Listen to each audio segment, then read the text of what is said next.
Assalamualaikum. Today the topic of my speech is incidents of 6 September. शहीदाने वतन के हौसले थे दीद के काबिल, शहीदाने वतन के हौसले थे दीद के काबिल, वहाँ पर शुक्र करते थे जहाँ पर सब्र मुश्किल था. On 6 September at 5 a.m. Indian Army attacked Pakistan from Lahore.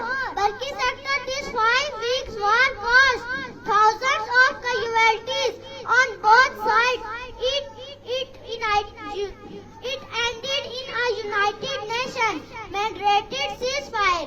Respected principal, on 6 September 1965, without a formal declaration of war, the Indian Army crossed Pakistan international frontiers.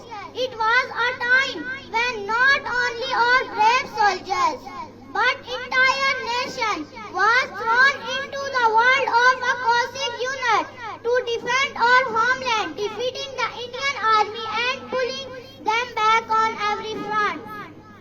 Respected principal, Pakistan Army officers sacrificed their lives and were awarded with Nishan-e-Haidar for their act of exceptional bravery. All these personalities are all proud. Salute to those who dare present for our safer future.